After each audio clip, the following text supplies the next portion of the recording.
लोग जाने कहां कहां भटकते हैं। मेरे ठाकुर श्री गोवर्धन नाथ भुजा उठा करके बुलाते हैं, सर्वधर्मान परित्यज्य मामेकम शरणम व्रज। सबको छोड़ो, केवल मेरी शरण में आ जाओ, केवल मेरे पास आ जाओ।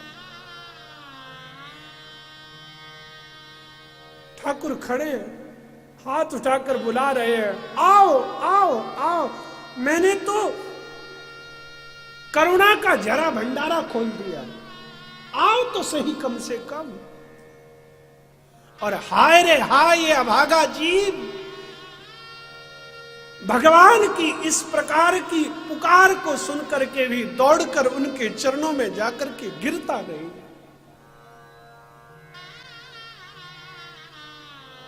कैसा अभागापन है। ठाकुर बुला रहे हैं, आओ आओ, सबको छोड़ो, मेरे पास आओ।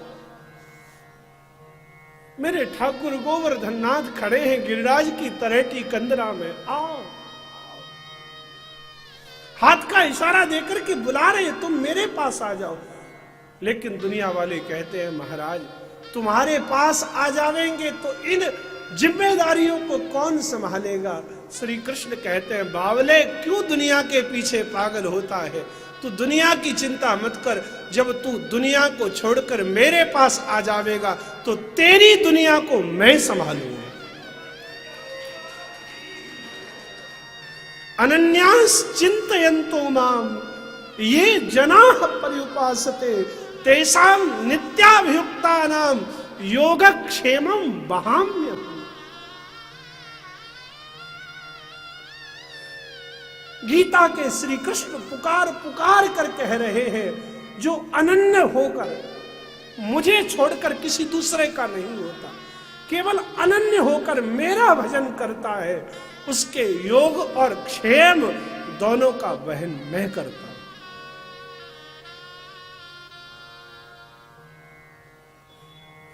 जगन्नाथ के महान भक्त, भगवान जगन्नाथ जी के परम भक्त श्री जगन्नाथी माधोदास जी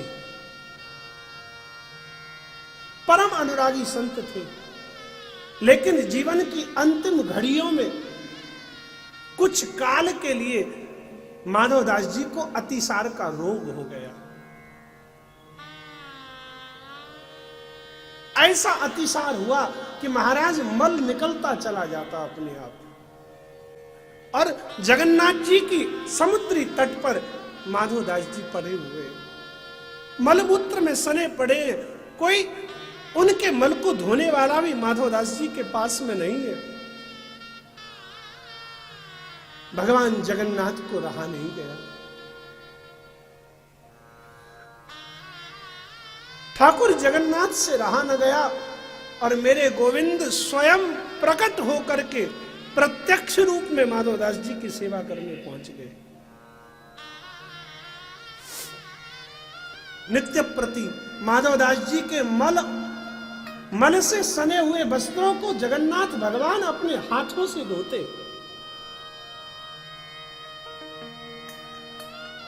और ये ऐसा नाटक नहीं हो रहा कि माधवदास जी को कुछ खबर नहीं पड़ रही। माधवदास जी को खबर पड़ती है सब।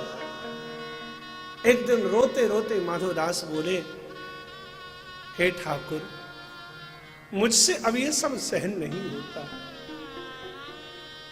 या तो तुम मुझे छोड़ करके चले जाओ, मैं जिस हाल में पड़ा हूं मुझे पड़ा रहने दो, या फिर मेरे इस कष्ट का निवारण कर दो।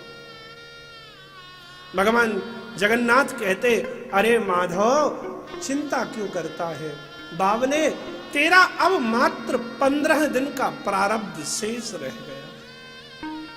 ये तेरा प्रारब्ध कर्म है जिसे मैं साथ में खड़े होकर के कटवा रहा हूं। माधवदास जी बोले, भगवान कुछ भी हो, या तो इसे दूर करो या फिर मेरे सामने से चले जाओ। तुम जगत के नाथ, लक्ष्मी के पति, मेरे मन से सने हुए मेरे वस्त्रों को धोते हो, मुझसे सहन नहीं होता।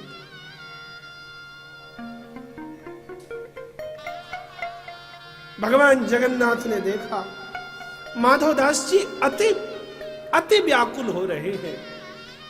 कहने लगे, माधवदास, प्रारब्ध तो तेरा मुझे कटवाना था, पर यदि अब तुम अपने प्रारब्ध को नहीं भोग सकते तो कोई बात नहीं, आज से तुम स्वस्थ हो जाओगे और तुम्हारे बदले का 15 दिन का प्रारब्ध मैं स्वयं भुगतूं। माधवदास जी स्वस्थ हो गए और भगवान जगन्नाथ 15 दिन के लिए बीमार पड़ गए। मेरे भाई बहन, आज भी वर्तमान में रथ यात्रा से पूर्व 15 दिन तक भगवान जगन्नाथ का मंदिर बंद हो जाता है। ठाकुर जी को औषधि तरह तरह के काढ़े भोग में धराए जाते हैं। 15 दिन तक उस माधवदास जी के प्रारब्ध को जो ठाकुर जी ने स्वयं ग्रहण किया था, आज तक लोगों को यह बतलाने के लिए भगवान जगन्नाथ 15 दिन तक बीमार पड़ते हैं। 15 दिन तक औषधि युक्त काढ़े का भोग ठाकुर जी को लगाया जाता है और 15 दिन के बाद जब ठाकुर जी स्वस्थ हो जाते हैं, तब अपनों से मिलने के लिए ऐसी व्याकुलता मेरे जगन्नाथ प्रभु को होती है कि ठाकुर रथ में बैठ करके सबको दर्शन देने के लिए बाहर निकल पड़ते हैं। एक बार गोविंद का होकर देखो तो सही प्यारे, वो अपनों के लिए क्या नहीं करते।